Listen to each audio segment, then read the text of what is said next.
بسم الله الرحمن الرحیم. پټان صاحب تاسو ډیره مننه. دا اول ځل دی چې زه دې بلډ بینک ته راغلم. ډېر زړه مې خوشحال شو. لاندې بیماران څه مو کوم ولیدلو، کوم ډیټیل تاسو وښیلو. د خدمات ډېر نوعیتونه وي، ډېر قسمونه وي.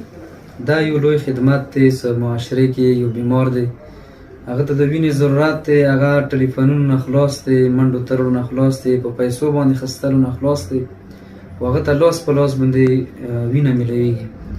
او دا خبره ټولو ته ښکاره دی چې د وینې کمی یا د وینې ضرورت څه چاته محسوس شي نو هغه مرګ خولې کې پروت وي. ډېر بیماران داسې وي چې هغه تکلیف وي، درد ښه شي، خو د وینه داسې شی دی چې دا کوم بیمار ته هم په کار شوله او په هغه ګنټو منټونو کې هغه ته وینه میلاو نه شي، نو د هغه ژوند خطرې سره مخامخ کېږي. او مخکې زمانې کې خو چې چاته وینه په کار شوله هغه به لګیا شو، یار دوست پسې منډې ترړې کرایې ټلیفونونه، د چا وینه بربرېده، د چا به نه بربرېده. نو د بلډ بینک ډېر اهمیت دی.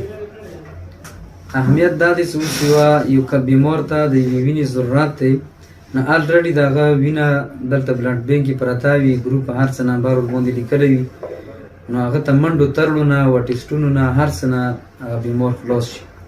او دویمه خبره ده چې ډېر بیماران داسې وي چې د وینې ضرورت اکثر د کینسر بیماران ته پېښېږي. او د کینسر بیمار خو که چلو یو مالداره سړی دی، هغه وینه مثال په پیسو باندې خستلی شي، او بیا هم څه دی هغه فایده ورکې دا دی چې هغه ته وینه کم از کم لاس په لاس میلاو شي.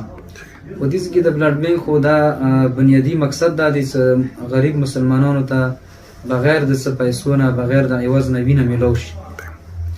نو غریب سړي دپاره دا بلډ بینک ډېر اهمیت لري چې هغه اوس د کینسر بیمار دی.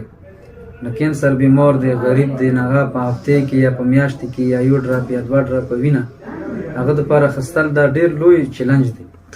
نو ډېر لوی خیر دی خلکو نه رسیږي.